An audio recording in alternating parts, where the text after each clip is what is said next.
Let's start the Kepler's law of planetary motion. So basically, there are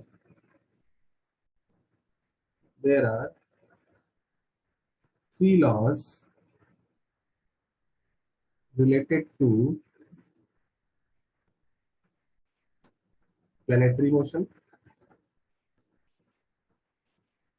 Planetary motion. Okay. And what is first law? So let's start one by one. Okay. First law.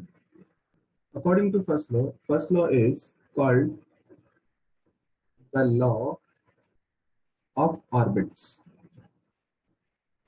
The law of orbits. Why it is called law of orbits? Because it tells us about the path of the orbit in which planets move around the sun.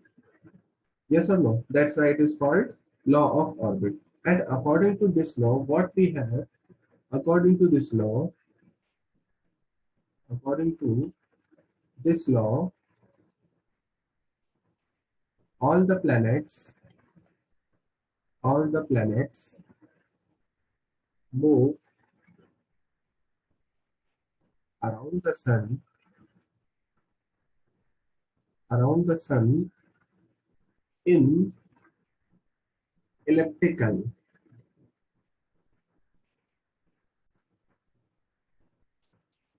in elliptical orbits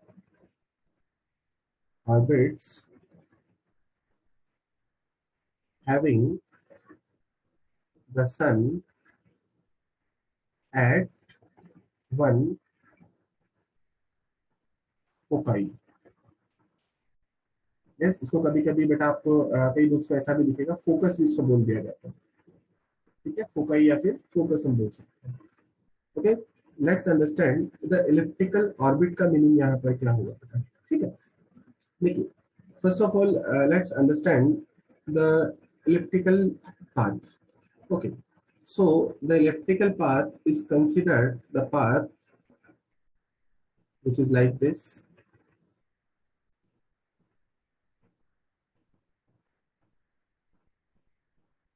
Yes or no, beta? Yes, sir. Yes, and this is considered as a elliptical path. And elliptical path has two important things. First one is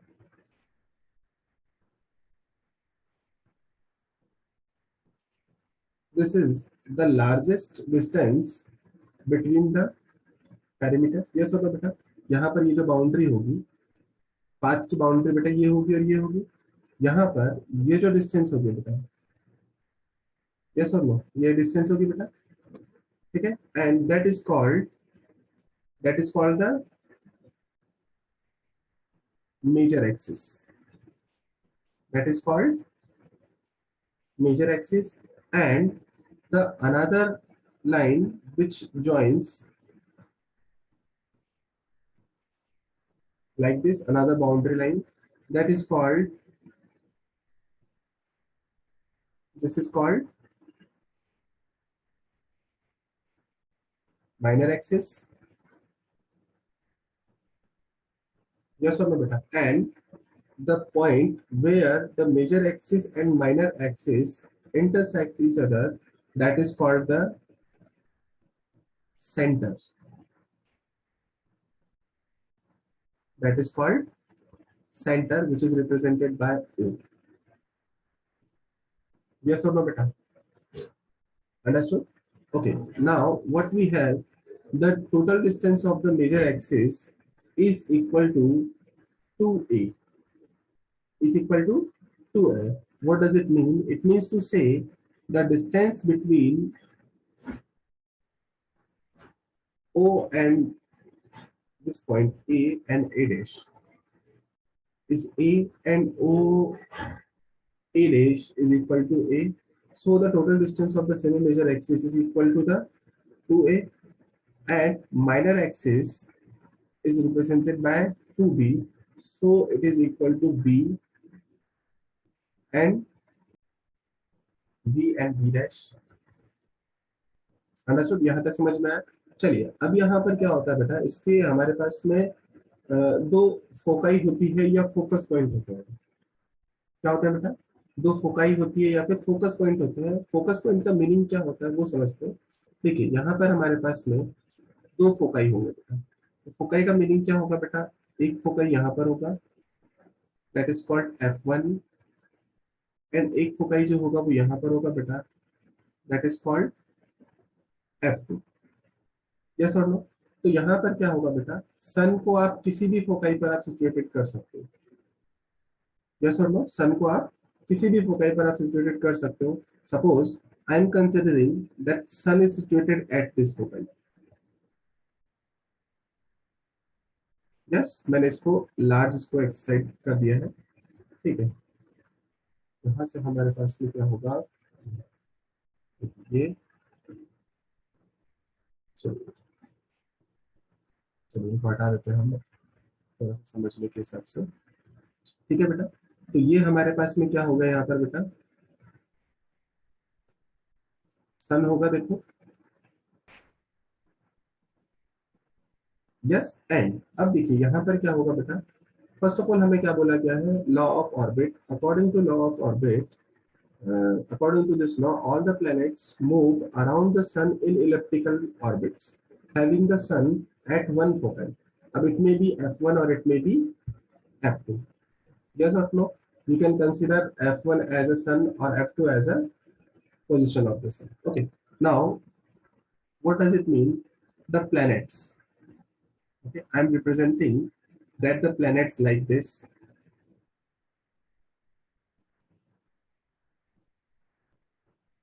Yes or no, beta? This is the planet.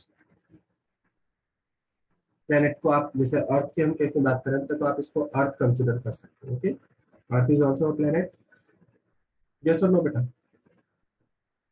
Yes sir. Yes बेटा। देखिए तो अर्थ हमारे पास में क्या होगा कि सन के around move करेगा। तो देखिए यहाँ पर क्या होगा बेटा कि इसकी जो डिस्टेंस है वो ये होगी बेटा, देखिए R, the distance from the sun which is not always constant.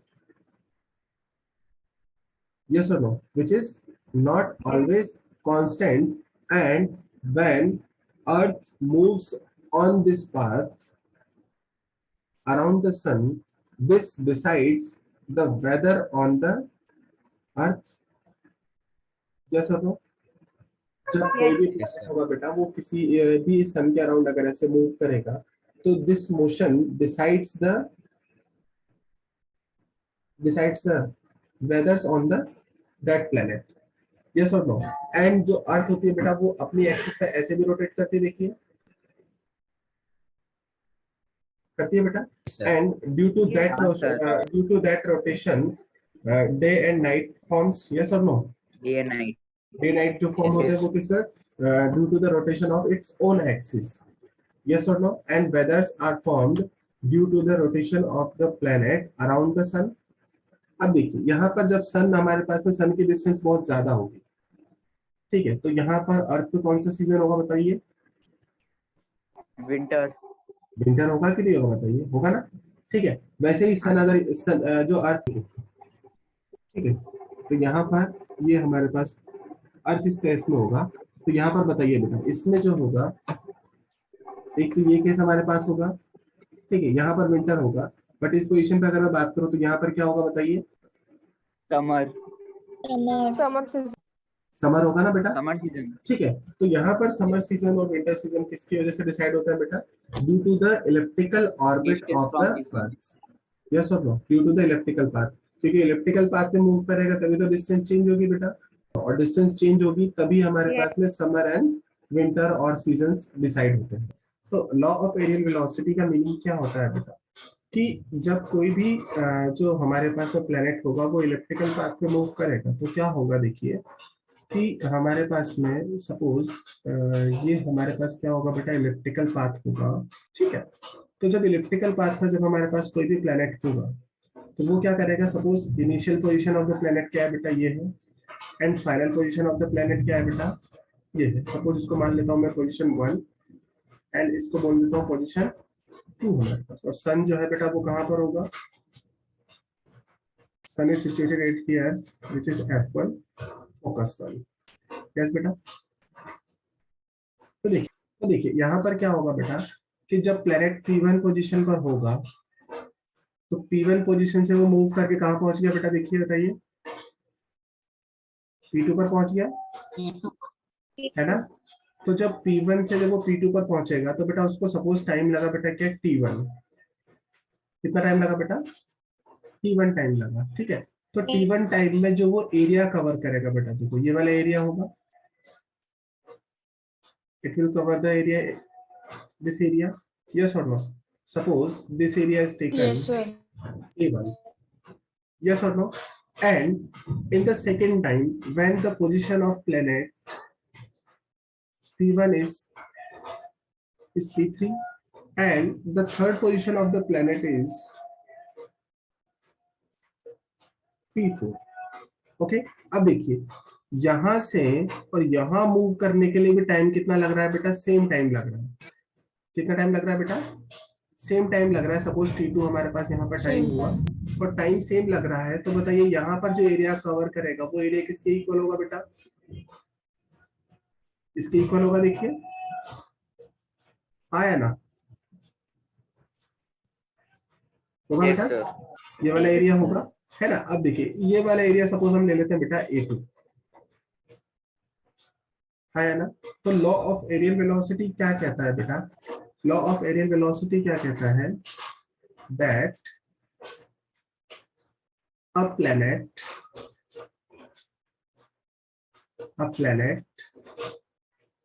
Sweeps, क्या होगा बेटा, a planet sweeps equal area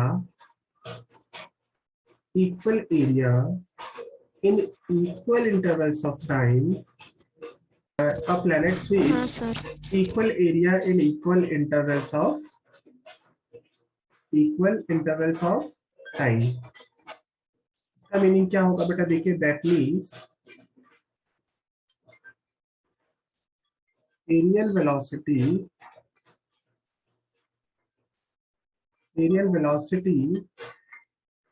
of planet is always constant if T1 is equal to T2 होगा बेटा। देखिए T1 अगर T2 के बराबर होगा तो इसका मतलब है एरियल वेलोसिटी को कैसे रिप्रेजेंट किया जाएगा बेटा, अच्छा वेलोसिटी को कैसे रिप्रेजेंट किया जाता है बेटा, डिस्प्लेसमेंट अपॉन टाइम, यस और नो। तो वैसे ही एरियल वेलोसिटी को कैसे रिप्रेजेंट किया जाएगा बेटा, एरिया अपॉन टाइम, यस और नो। Yes. यस, तो यहाँ पर अगर मैं अगर मैं बात करूं बेटा यहाँ पर, तो फर्स्ट में हमारे पास areal velocity of 1 is equal to, मैं लिखूंगा तो क्या होगा बेटा, A1 अपॉन T1 होगा कि नहीं होगा बताइए, होगा बेटा। एंड सेकंड के लिए मैं लिखूंगा तो VA2 जो होगा बेटा वो A2 अपॉन A1 होगा, sorry A2 upon T2। Then in दोनों से हम क्या बोल सकते हैं बेटा, if T1 is equal to T2, देखो यहाँ पर इक्वेशन है बेटा, है ना। तो if T1 is equal to T2 then अब बोल सकते हैं कि VA1 is equal to VA2 होगा बेटा। हमें लॉ ऑफ ऑर्बिट्स में जो एरियल वेलोसिटी में क्या बोला है बेटा, a planet sweeps equal area in equal intervals of time, that means the aerial velocity of planet is always constant। मतलब हम क्या बोल सकते हैं बेटा कि एरियल वेलोसिटी अगर दोनों टाइम इंटरवल सेम है बेटा, तो इसका मतलब VA1 जो होगा वो VA2 के इक्वल होगा, यस और नो। ये लॉ है बेटा, एक्सपेरिमेंटली प्रूवन है। देन अपन लिख सकते हैं, देखिए A1 upon T1 is equal to A2 upon T2 होगा बेटा, देखिए यस और no, yes. And T1 and T2 दोनों इक्वल है, तो इसका मतलब है बेटा कि T1 T2 दोनों कैंसिल हो सकते हैं, देखिए हाँ या ना। देन वी कैन राइट कि A1 is equal to A2 होगा कि नहीं होगा बताइए, यस समझे बेटा। मतलब यहाँ पर क्या होगा, उसकी एरियल वेलोसिटी कांस्टेंट होगी बट उसकी जो लीनियर वेलोसिटी होगी बेटा, समझ में आई बात, ठीक है। तो लीनियर वेलोसिटी हमारे पास होगी बेटा, वो डिफरेंट होगी कि नहीं होगी बताइए। देखिए मैं पूछ रहा हूँ कि एरियल वेलोसिटी कांस्टेंट है, मतलब क्या होगा बेटा, अगर टाइम इंटरवल हमारे पास सेम होगा तो इसका मतलब उसका एरिया भी क्या होगा बेटा, इक्वली वो कवर करेगा। यस और नो। अब जब प्लेनेट हमारे पास बहुत ज्यादा डिस्टेंस पर होंगे, वन सेकेंड, जब प्लेनेट जो है वो बहुत ज्यादा डिस्टेंस पर होंगे तो इसका मतलब है जो एरिया है बेटा वो अगर इक्वल कवर करना है तो इसका मतलब स्पीड को इंक्रीज और डिक्रीज होना पड़ेगा। और कौन सी स्पीड इंक्रीज और डिक्रीज होगी बेटा, लीनियर वेलोसिटी। यस और नो। तो यहाँ पर v2 होगी तो यहाँ पर क्या होगी बेटा, v1 होगी। तो ये कौन सी वेलोसिटी है बेटा, तो यहाँ पर क्या होगा बेटा, लीनियर जो वेलोसिटी होगी, linear velocity will be different at different position. Yes or no? Different position होगी कि नहीं होगी बताइए। और Yes. Linear velocity Yes. Different क्यों होगी बेटा, उसके पीछे रीजन है। रीजन क्या होगा कि देखिए, जैसे जैसे प्लेनेट जो है बेटा वो सन के पास आता जाएगा, ये सन है बेटा देखिए यहाँ पर, यस और नो। जैसे जैसे प्लेनेट सन के पास आता जाएगा, मान लो प्लेनेट यहाँ पर पहुंच गया, P3 पर पहुंच गया, तो P3 के बीच की जो डिस्टेंस होगी बेटा ये होगी, हाँ या ना। और जब P1 पोजीशन पर होगा तो उसकी डिस्टेंस ज्यादा होगी बेटा, देखो ये वाली, है ना। तो जैसे जैसे डिफरेंट जो हमारे पास में डिस्टेंस होगी बेटा वो डिक्रीज होती जाएगी, तो ग्रेविटेशनल फोर्स है वो भी क्या होता जाएगा, इंक्रीज होगा डिक्रीज होगा, तो इंक्रीज होगा। इंक्रीज होगा। तो जो हमारे पास m1m2/r² लिखते हैं बेटा, है ना। तो जैसे जैसे r बेटा डिक्रीज होगा तो इसका मतलब फोर्स क्या होगा बेटा, इंक्रीज होगा। यस और नो। और फोर्स इंक्रीज होने का मीनिंग क्या है बेटा, देखो मास तो कांस्टेंट रहेंगे ना दोनों के, हाँ या ना। और ये भी हमारे पास कांस्टेंट रहेगा, तो इसका मतलब है कि जो एक्सेलरेशन ऑफ द प्लेनेट है बेटा वो इंक्रीज होगा कि नहीं होगा बताइए। हाँ। एक्सेलरेशन इंक्रीज होगा। और एक्सेलरेशन क्या होता है बेटा, v - u/t होता है बेटा। तो इसका मतलब है बेटा वेलोसिटी जो होगी वो इंक्रीज होगी कि नहीं होगी बताइए। तो यहाँ पर क्या होगा कि जैसे जैसे प्लेनेट जो होगा वो सन के पास पे आता जाएगा तो उसकी वेलोसिटी क्या होगी बेटा, इंक्रीज होगी। और जैसे जैसे प्लेनेट सन से दूर जाता जाएगा वैसे वैसे उसकी वेलोसिटी क्या होती जाएगी बेटा, डिक्रीज होती जाएगी। हाँ यार, समझ में आया कि नहीं आया बेटा बताइए। यस सर, आया होगा सर। ना। तो वहां पर जैसे जैसे हमारे पास में लीनियर वेलोसिटी तो क्या होगी बेटा, चेंज होगी।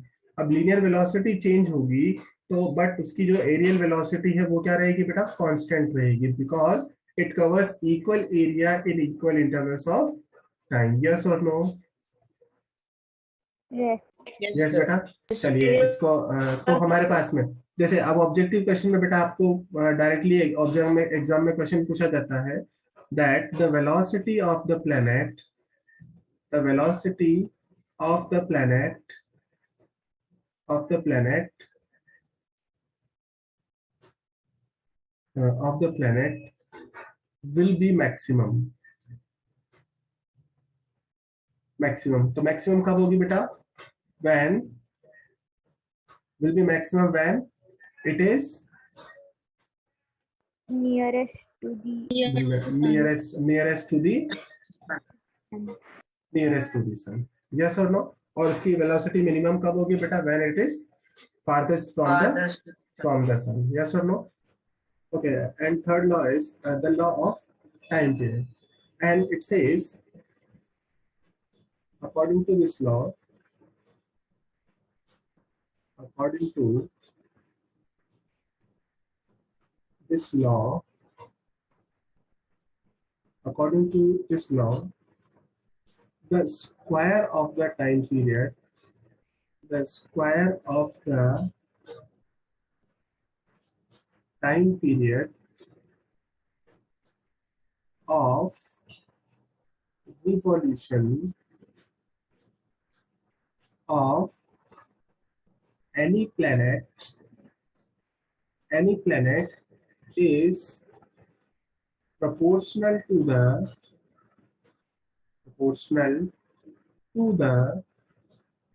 cube of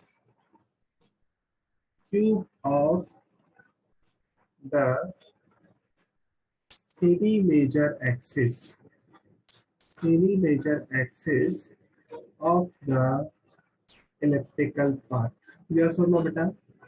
ठीक है, semi major axis of the elliptical orbit आप बोल सकते हो ना, ऑफ द ऑर्बिट हम यहाँ पर यूज कर सकते हैं, of the orbit.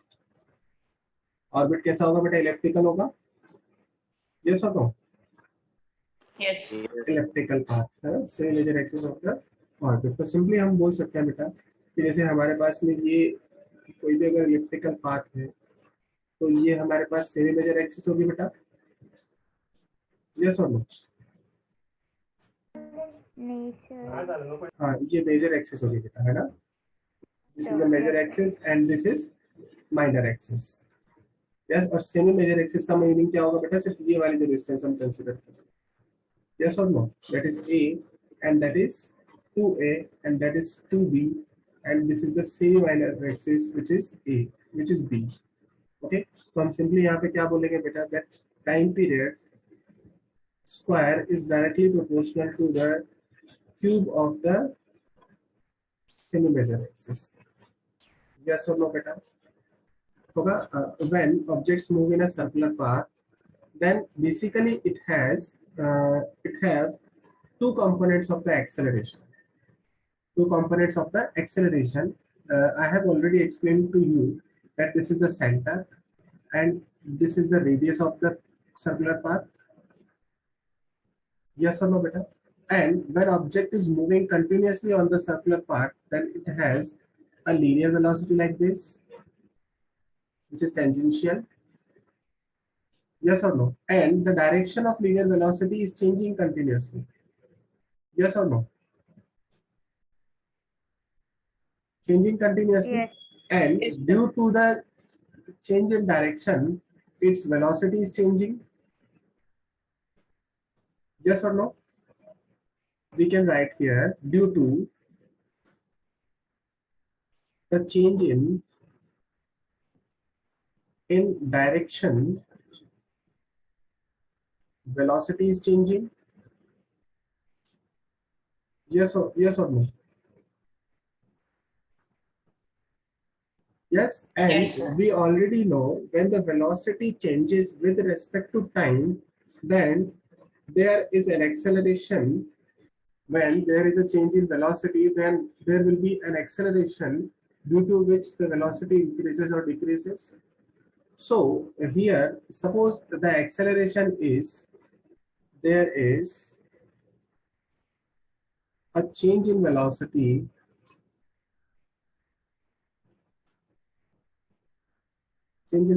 then it produces acceleration. Yes or no beta? Yes. Simple सा फॉर्मूला बेटा, है ना, इट प्रोड्यूसेस एक्सेलरेशन, और एक्सेलरेशन को हमने यहाँ पे क्या नाम दिया बेटा, एसी हमने उसको नाम दिया। यस और नो? और जो एक्सेलरेशन है बेटा वो कहाँ पर प्रोड्यूस होगा, टूवर्ड्स द सेंटर होगा कि नहीं होगा, बताइए, ऐसे होगा, हाँ या ना, होगा बेटा। अब ऐसा क्यों हो रहा है, बिकॉज देखिए लीनियर वेलोसिटी जो है ऑब्जेक्ट को वो ऐसे ले जाने की कोशिश करेगी बेटा इस डायरेक्शन में। देखिए अगर ये स्ट्रिंग यहाँ पर जो इससे कनेक्टेड है ये नहीं रहेगी सर्कुलर पाथ की, तो ये जो स्टोन यहाँ पर मूव कर रहा है बेटा इस पाथ पर, तो वो तो स्ट्रेट चला जाएगा। यस और नो? चला जाएगा ना। तो इसका मतलब है कि ये स्ट्रिंग क्या कर रही है बेटा, इस पर एक एक्सेलरेशन प्रोड्यूस कर रही है, and due to that acceleration the resultant is produced in this direction. Yes or no? And that is called the centripetal acceleration. Yes or no beta? That is called the centripetal acceleration, and the direction of centripetal acceleration is always towards the center of the path. Yes or no beta? Yes बेटा। तो देखिए अगर मैं आपसे बोलूं कि यहाँ पर बेटा वेलोसिटी में जो चेंजेस हो रहे हैं, ठीक है, तो देखिए इनिशियल में हमारे पास जो वेलोसिटी थी बेटा, उस वेलोसिटी की जो डायरेक्शन थी वो क्या थी बताइए, वेलोसिटी की डायरेक्शन क्या थी बेटा बताइए। अपवर्ड्स थी। देखिए ना सिंपल सा, अगर मैं इसको उसकी फॉर्मेट में लिखता जैसे लास्ट क्लास में हमने पढ़ा था, जैसे ये सर्कुलर पाथ है और ऐसे मूव कर रहा है बेटा, और ये हमारे पास एंगल थीटा है, और ये आर है और ये एक्स है बेटा। हो सकता है देखो ऐसे लिख सकते हैं ना। तो देखिए यहां से अगर मैं लिखना चाहूँ बेटा, तो यहां से ये जो एक्स है वो किस पे डिपेंड कर रहा है बेटा?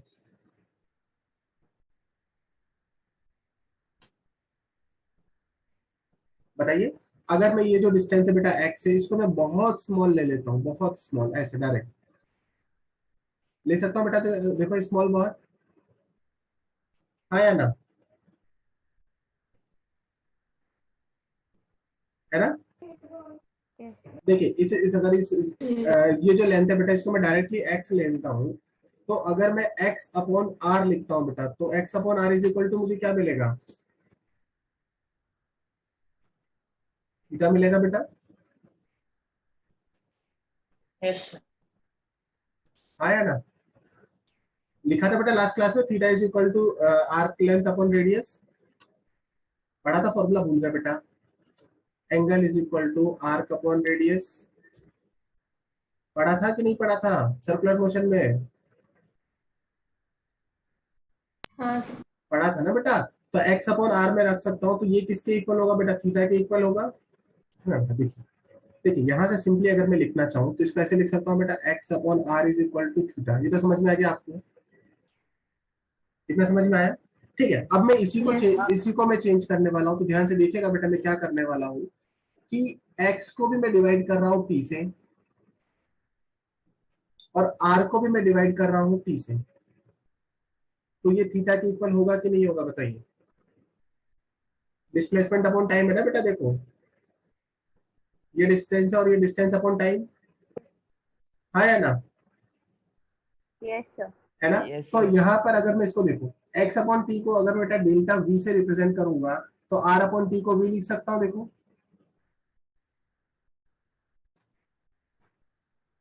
लिख सकता हूँ ना बेटा, आर अपॉन टी, ये भी तो डिस्टेंस अपॉन टाइम है बेटा। स्पीड इज इक्वल टू क्या होता है? डिस्टेंस अपॉन टाइम होता है कि नहीं होता है? होता है ना बेटा। तो यहाँ पर एक्स हाँ. में अगर चेंज हो रहा है बेटा, डिस्प्लेसमेंट x1 से x2 पे वो जा रहा है, तो उसका जो चेंज हो रहा है वो x2 माइनस x1 है, तो x upon r is equal to theta लिखा है।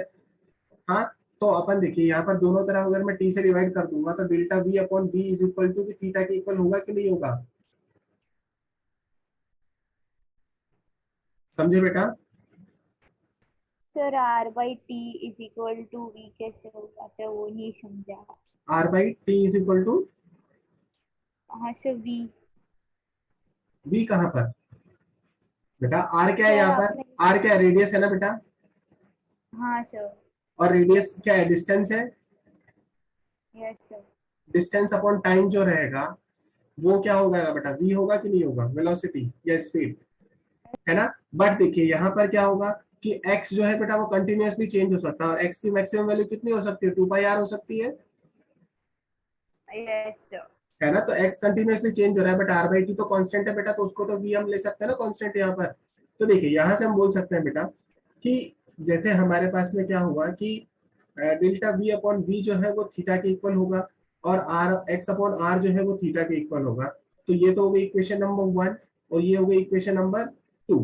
तो यहाँ से हम देखिए फ्रॉम इक्वेशन 1 एंड 2 हम क्या लिख सकते हैं बेटा बताइए? x upon r is equal to हम डेल्टा v अपॉन v लिख सकता हूँ बेटा, लिख सकता हूँ कि नहीं लिख सकता हूँ बताइए, है ना। तो यहाँ पर ये जो x है, x को मैं क्या कर सकता हूँ यहाँ पर? डेल्टा x से रिप्रेजेंट कर देता हूँ कि यहाँ पर डेल्टा x हम अज्यूम करके चल रहे Yes sir. हैं। यस, चलो। तो देखिए यहाँ से इसको फिनिश कर लेते हैं बेटा, 2-3 मिनट का टाइम है, ठीक है। तो देखिए यहाँ से अगर मैं लिखना चाहूँ बेटा इसको, तो डेल्टा x अपॉन r जो हमारे पास होगा वो डेल्टा v अपॉन डेल्टा इसके इक्वल होगा। अब मैं देखिए दोनों इक्वेशन को बेटा मैं टाइम डेल्टा t से डिवाइड कर देता हूँ, तो ध्यान से देखिएगा क्या बनेगा बेटा, 1/r is equal to delta x upon delta t लिख सकता हूँ बेटा। एंड यहाँ पर 1 upon v multiplied by delta v upon delta t लिख सकता हूँ, हाँ या ना बोलिए। दोनों तरफ डिवाइड कर दिया बेटा मैंने टाइम से, हाँ सर, ये है ना, मैं समझ. समझ गया ना। दोनों तरफ मैंने टाइम से डिवाइड कर दिया, जो जब मैं दोनों तरफ टाइम से डिवाइड करूंगा तो देखिए ये तो x अपॉन टी है, तो इसको तो मैं v लिख सकता हूँ बेटा, देखिए लिख सकता हूँ ना, v upon r is equal to 1 upon v, और यहाँ पर delta v upon delta t मतलब एक्सेलरेशन होगा बेटा, हाँ या ना, लिख सकता है ना बेटा, है ना। तो देखिए जब मैं एक्सेलरेशन v को इधर मल्टीप्लाई करूंगा तो ac जो मुझे मिला वो क्या मिला बेटा, v स्क्वायर अपॉन आर मिला कि नहीं मिला, बताइए। Yes sir. मिला बेटा, and that is called the centripetal acceleration, yes और नो, सेंट्रीपिटल एक्सेलरेशन। तो जब हम सेंट्रीफ्यूगल फोर्स कैलकुलेट करते हैं बेटा, तो वहां पर क्या होता है, मास इनटू एक्सेलरेशन हम लिखते हैं, यस और नो। और ये जो एक्सेलरेशन होता है ये कौन सा होता है बेटा, सेंट्रीपिटल, हाँ या ना, सेंट्रीपिटल और सेंट्रीफ्यूगल आप बोल सकते हो, दोनों का मैग्नीट्यूड सेम होगा, सिर्फ डायरेक्शन डिफरेंट होगी, यस और नो। तो वहां पर एफसी जो आता है वो आता है बेटा m v square by r, yes और नो। Yes.